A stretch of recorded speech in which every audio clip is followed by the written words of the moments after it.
Alright guys, today I'm coming to you live as the oldest sibling, as you saw, to talk about a piece that I wrote about stereotypes. I'm going to do a little bit of reading to give you some history, some things that I found, and then I'm also going to elaborate a bit just so it's more familiar between us. So, I'll start out. I just started college. I'm a freshman at NC State. And with that experience and all the people around me, I found myself having to introduce myself quite often. I think it's a very common thing for college students to have to do. It feels very repetitive. It's very much like, what's your name? What's your major? Stuff like that. And along with those basic questions, I usually at some point get asked about my family. And I talk to people about my two younger brothers. One's a freshman in high school, and the other is a seventh grader in middle school. People's reactions when they learn about this is usually the same. They're not surprised. They assumed that I was the oldest child based on the way I act if they know me, or even just from a couple interactions with me. I'm usually greeted with a plethora of comments about how much sense it makes that I'm the oldest child. And with this consensus, they automatically form some stereotypes about the way I act, as you do with any new piece of knowledge. It just fits in your brain and it happens sometimes. But they aren't always true. They're often common misunderstandings, and I'm greeted with these as the oldest child, the most often being that I am compliant, have lots of free time, and that my intellectual ability just comes naturally to me, being the oldest. None of these I find fit me in my daily life, though. Okay. The first common stereotype would be that I have a very amenable personality, which means I'm very, calm, go with the flow, friendly, chill, because I have to deal with younger siblings and their antics and all the drama going on in my household. While I do have to deal with this all the time, I'm here to dispel this theory, and it's not personally fitting to my personality overall. I have to handle my siblings, but it usually evokes a more obstinate and ambitious side of my character. I can remember before I moved to college, when I was still living at my house, which I am at now, so sorry for the change of scenery. When I was still living here, that I would oftentimes have to step in between my two brothers during their arguing. One time in particular that I'm going to talk to you guys about was I was sitting upstairs in my room and I could hear them bickering, yelling at each other, screaming downstairs. And all of a sudden I heard loud crashing, lots of noise. I came downstairs to discover my youngest brother, whose name is Griffin, was antagonizing my middle brother, Beckett, throwing their Nintendo Switch and trashing the playroom that we have, which is basically where they do all their games, and oftentimes where most of their fights take place. It was also apparent to me that something had happened during their video game, which is often what happens with them. They're yelling about Beckett killing Griffin in the game, some scenario where Beckett wasn't on his side or he did something wrong and it upset Griffin. Griffin's usually the antagonist in these kind of situations. So there was a lot of yelling, throwing, and despite the silly reason behind this fight, this wasn't an uncommon occurrence. They usually fight with each other most often, and it's not usually an issue with me because I'm the oldest, I think. And it's almost hard to take them out in public together because of how volatile they are. It's often embarrassing, even, to say the least, for me. During this particular run, my parents were out of the house. They're big runners, so they're doing some long run, which happens basically every Sunday during their training. So it was just me and my brothers home, and we had hours to ourselves in the house. So if anyone was going to deal with them, it was going to be me, because I'm 4 years older than Beckett and 6 years senior to Griffin. So I had full responsibility in this case. I immediately assessed the situation as something that required time and action, and I strictly, without a wavering bone in my body, told Griffin that he had to go spend some cool down time upstairs, and that they both needed to take a break, not only from the game, but from each other. They needed to be separated, one needed to go upstairs, and sometimes when this happens, they just need to be told that they can't talk to each other. So that's basically what I did. This is usually the case if I was the stereotype of very amenable, very complacent. This would have just escalated into further chaos, but I couldn't take a complacent viewpoint in this type of situation. I had to stop the issue before it got any worse. So I was outright with my brothers and strong about what I wanted, very compelling and clear. This was something that Sulloway, a study I found from 1999, corroborated me with, and he did a study on firstborns and discovered similar findings to my experience, and he said, now, quote, controlled studies genuinely report that firstborns are more conscientious than laterborns, a difference that is exemplified by their being more responsible, ambitious, organized, and academically successful. I want to pull out of that statement the ambitious and responsible part. So the stereotype of me being a relaxed person because of my siblings and having to deal with them couldn't be further from the truth. Where my siblings are often the reason that I display other more controlling, most of the time in a well-used way, personality. I often am the one taking on the leaderships overall is the point of this stereotype. So it's not always fitting. Another assumption that I'm usually under fire for is that I have more free time than my siblings because people think I have a more organized schedule and plan my time better. Just because I manage my time well does not mean I have an abundance of free time to do whatever I want, though. In my experience, if there's anything I lack, it is extra time. This usually comes from me wanting to be the best possible role model for my brothers. I would swamp myself with work and do anything I can to fill my schedule. I also feel some responsibility for my brothers at times as the oldest sibling, so they're another priority that gets added to my plate. A perfect example or narrative for this situation would be my senior year.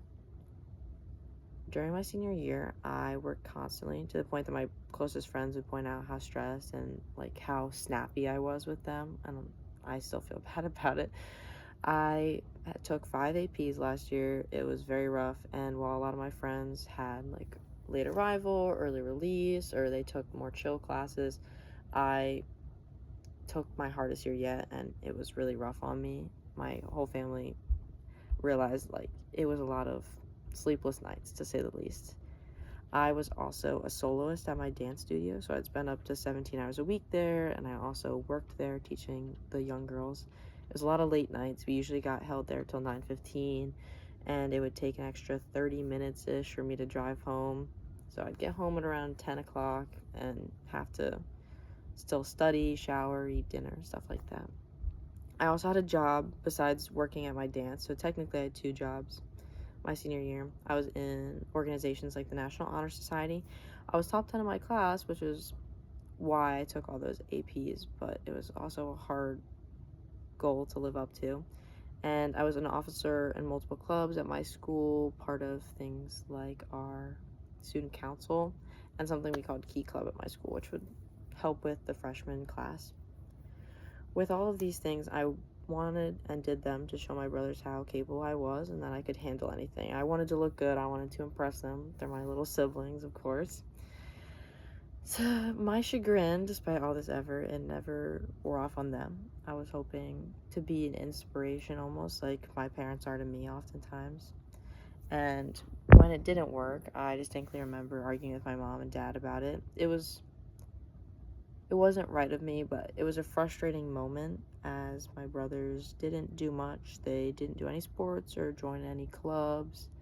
I hadn't even met any one of their friends. It was the first time this year while I was in college. My brother had a friend over for the first time ever, and it was a crazy moment, to say the least. But they were essentially housebound, and they didn't like to do anything that meant them leaving the house. So I told my parents I wanted them to encourage them to try new things just because it would help them in high school to gain more friends, with Beckett being a freshman, and also for college since they look for extracurriculars and a more well-rounded student. Reflecting on this, as a parent, I try my best to step in on my brother's life, which, as I said, was part of that controlling aspect, but I did have a well-meaning for this. I took not only responsibility for myself, though, that year, putting all that on my plate, but also responsibility for my brothers, so I was very booked. This is a common thing for eldest children, where based on Sumakad et al. From 2023, another journal I found, wrote findings that eldest siblings often put on themselves a lot, quoting, "The heavy responsibility deprives them of becoming ordinary students that all children should experience regardless of which order they are born in. This proves my behavior," because he's talking about the overwhelmingness of being the eldest, and shows if there was anything I was doing, it was putting more responsibility on myself. I would never say compared to my brothers, I had an abundance of free time. It was usually they got home from school and they had hours to complete their homework and go to bed. Meanwhile, I was in my room, like studying, counting down the minutes until I had to leave for dance or do something else. Like something else I had to be doing all the time. Misconception, just because I was more organized, just because I had specific time set out for everything, that all of a sudden I had all this extra time was completely untrue, because even if I was more organized, it just meant that I found a time slot to put another thing on my plate. So I, despite being more organized, am definitely not free compared to them. Even now, despite this being a high school example, in college, I still find that I have a lot to do, for sure. So it doesn't fit my life as an eldest child, this assumption either. The next thing I wrote about were the final example that I quite commonly get assumed about me is that as an oldest child, people think because of my birth order, I'm just naturally smarter. I hear that all the time, like, oh, like, the oldest child is just, they're just usually smarter. And this is quite common. I did find a lot of readings about this when I was doing research for my paper, but it's not just a natural thing that comes to us. It's for a reason, and I'm going to explain that reason.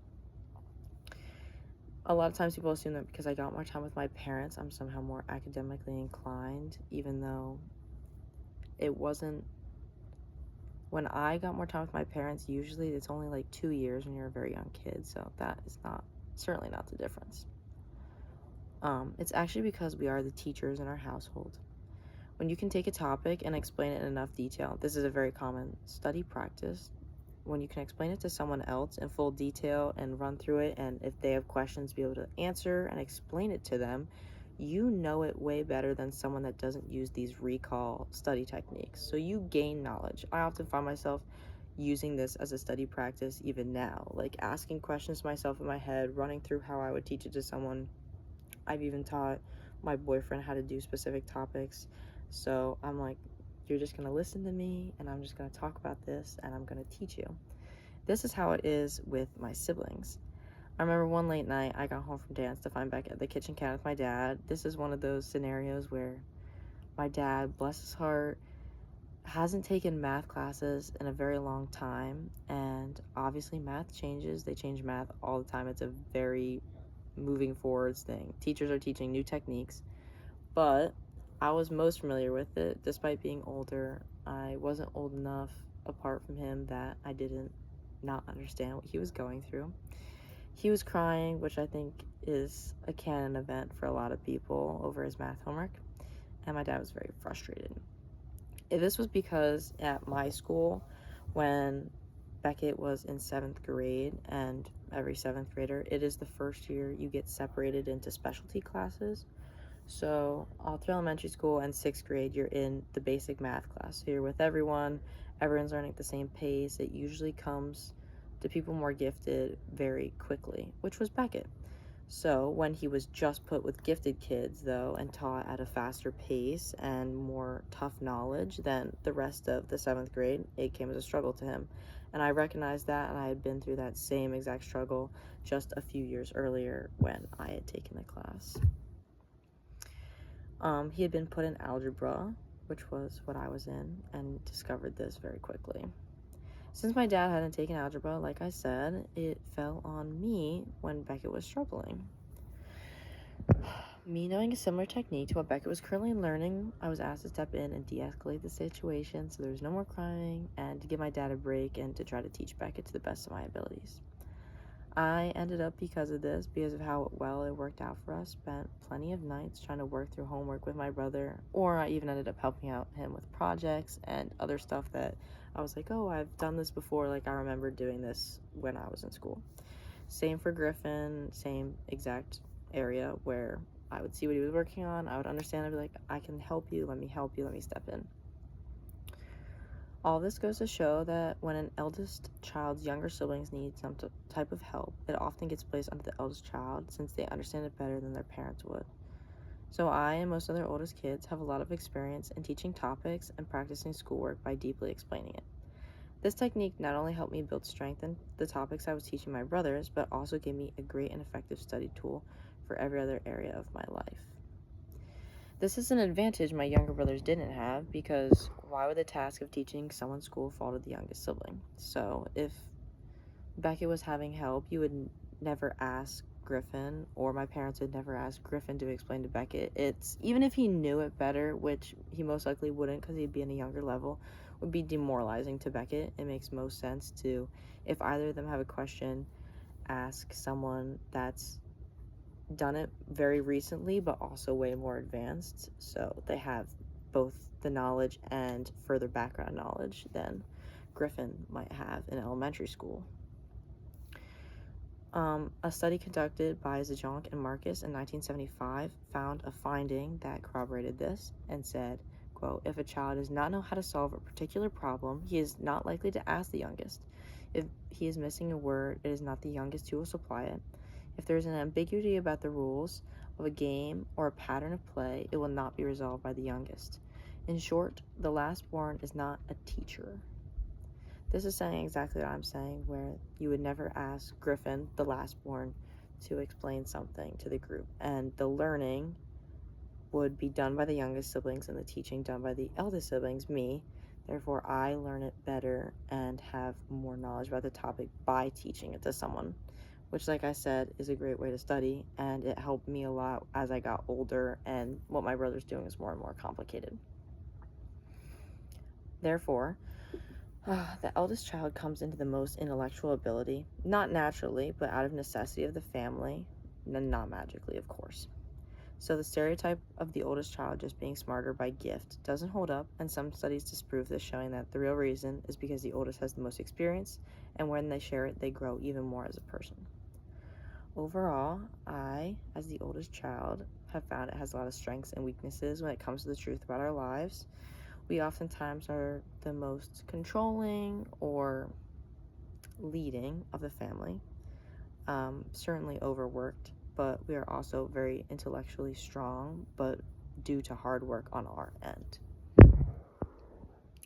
This has hopefully dispelled some rumors for those listening that aren't personally oldest children, as well as resonated with my eldest child audience.